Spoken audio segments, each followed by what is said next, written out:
Hey, smartass. Not in the right way, you fucking bozo. Yeah, shut up. There's something about Gordon Ramsay calling a chef a donut or a donkey that just makes me laugh. Now, prestigious chefs such as Gordon Ramsay not only take great pride in how their food tastes, but also how their food looks. They want to make their food into an art form in which you can post on social media or, better yet, hang up on the wall.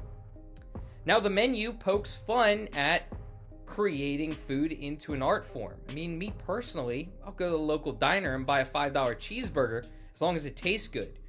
The menu's gonna poke fun at the chefs that make their food into an art. On top of that, poke fun at the rich who like spending money on that type of food. Now, in this video, I'm gonna do a horror movie review of the menu and let you know if the menu feeds our appetite for horror or if it's all looks and has no beef and potatoes behind it. What's up, YouTube? Zero here, and welcome to the Horror Zone with Zero, where I'm going to be doing a horror movie review of the menu. This is currently on HBO Max, so if you're watching this in a relative time frame to me posting it, and you want to check out the menu, go check out HBO Max. But in this video, I'm going to go over the synopsis of the menu, courtesy of Rotten Tomatoes. Then I'm going to talk about the main actors in the menu and where you may have seen them from and how good the acting was in this movie. Then I'll talk about the pluses and minuses. I'll get into some of the ratings from some prominent websites. Then at the end of the video, I'm going to give my final rating, so make sure you stick around to the end for my final rating of the menu. Before I get into it, I do want to say if you do enjoy this video, feel free to give it a thumbs up and hit that subscribe button to enter the Horror Zone with Zero so you can enjoy all of my horror movie reviews and horror movie content, such as my horror mystery box unboxing. So feel free to check those out after this video. Without further ado, let me read the synopsis of the menu. A couple travels to a coastal island to eat at an exclusive restaurant where the chef has prepared a lavish menu with some shocking surprises. That's it. Quick and simple synopsis, but very straightforward. That's exactly what the movie is. A bunch of different types of people go to this lavish restaurant on a remote island to indulge in not just food, but art. Now let's talk about some of the main actors in this movie, and the first is going to be Chef Slowick, who, in my mind, really imitated Gordon Ramsay very well, but that's neither here nor there. Now, Chef Slowick is played by Ralph Fiennes, not exactly sure how to pronounce that, but he's actually in a lot of good movies, a very good actor, has a very history in acting. And some of the movies that you may have seen him in are Grand Budapest Hotel and Schindler's List, some great movies that you can find him in. He's a great actor and does a fantastic job of playing Chef Slowick. Now, another actor in here is Anya Taylor-Joy, who does play Margot. She is the main actress in this movie, The Menu, and she does a fantastic job as well. She's confused and doesn't actually think of food as an art, but just like me, she likes to just enjoy her food as long as it tastes good. Me personally, just like Margot, doesn't care for the looks and just wants to enjoy a good cheeseburger. But she does a fantastic job of playing a companion who goes to this luxurious restaurant and really isn't all that thrilled by it. Would you tell the difference between a Gordon Ramsay hotel restaurant and a diner if both the food tasted relatively the same? Probably not. And me, I'd rather go to the diner and spend a lot less. The same can be said for Margot. And Anya Taylor-Joy does a fantastic job of portraying that in the menu. Now, one other actor I do want to talk about is Nicholas Hoult, who does play Tyler. He is a food snob. He doesn't care about just food itself. He would never go to a diner and indulge in that diner food. He needs the best of the best.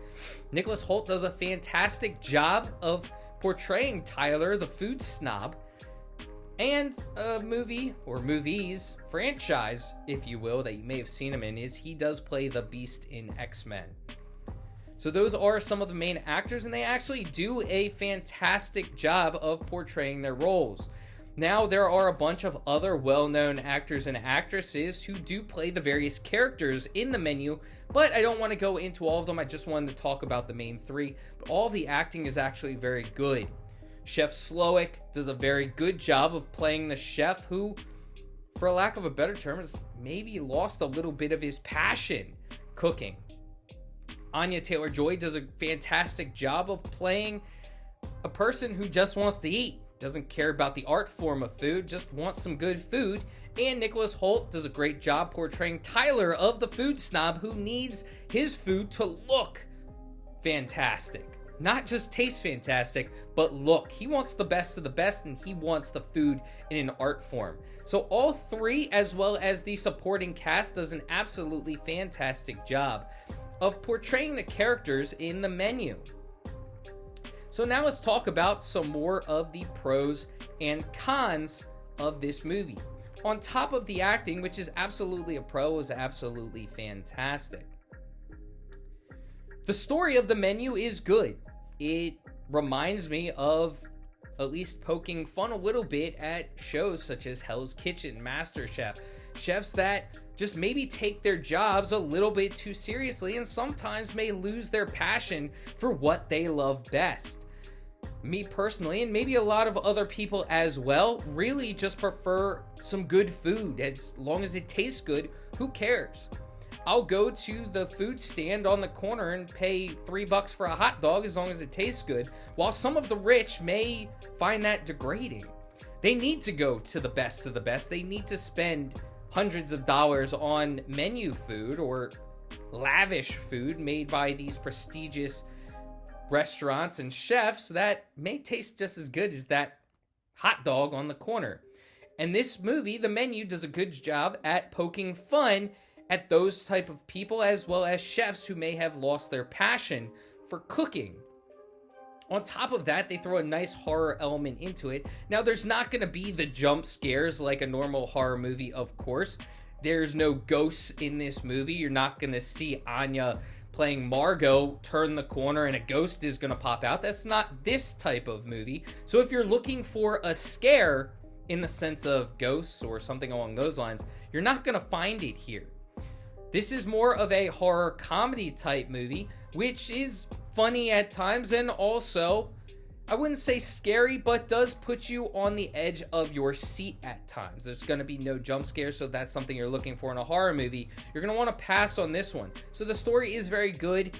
The meaning behind it is very good, and it does follow a pretty linear path.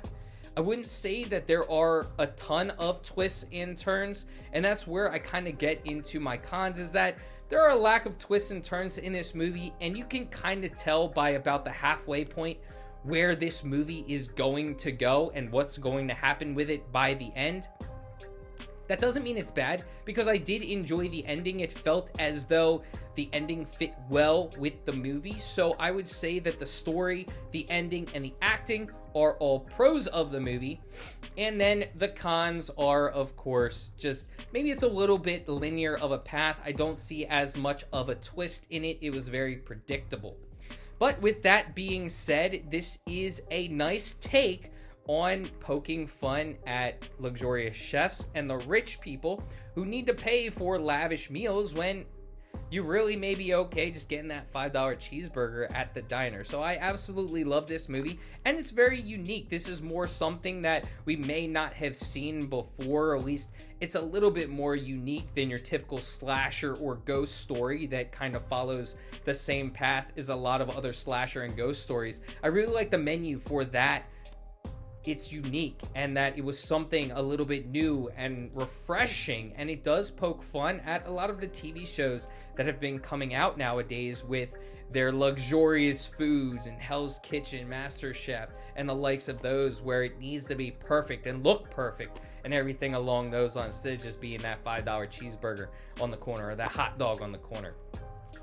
So now that I've talked about the pros and the cons, let's get into the director, who I didn't talk about, and then some of the ratings on the prominent sites. Now, the director is Mark Mylod, and he actually directs a couple of episodes of Game of Thrones and also directs some episodes of Shameless. So he has been in prominent TV shows, and he does a fantastic job directing, making a lot of right choices throughout the menu so that the audience stays engaged. As I said before, I did enjoy some of the stand on my seat moments. The comedy is there for this horror comedy, so it does give a decent amount of comedy as well as a decent amount of stand on my seat. Now again, I'm not going to be, or you're not going to be, those jump scared type of moments, because that's not this type of show, but it was very good in terms of its pacing and its storytelling. So Mark Mylod did a very good job in that sense. Now let's talk about some of the ratings. And of course, this is going to be as I am making this video. It can always change, but as of right now, IMDb is at a 7.2 out of 10. Rotten Tomatoes is at an 88% from the critics and a 76% from the audience. And Metacritic is at a 71 from the critics and a 6.6 from the users. Again, that's as I'm making this video, but it can always change over time and probably will. So, my final review. The Menu is an absolutely fantastic story. It has great acting and really does connect to a lot of the shows or where chef cooking and restaurants have been taking society. A lot of the rich have been really wanting their luxurious and lavish food. And the Menu does a great job at poking fun at that. Again, I prefer just that $5 cheeseburger, but a lot of people need that luxurious food that they're spending hundreds of dollars on. And the Menu does a fantastic job poking fun of that, and also poking fun of chefs who may have lost their passion and care less about what they really got into when it comes to cooking. For me, I'm giving the Menu a 7 out of 10. This was a great horror comedy movie. I really enjoyed the path that this took. Even though it was a little predictable, the acting was fantastic. This was a unique movie, and I really enjoyed watching it. So let me know in the comment section if you've seen the Menu and what you'd rate it at. Are you along the same lines as me, or are you a little bit different? Did you love it, or did you hate it? I want to know. But I hope you enjoyed this video, and until next time, stay spooky. Peace.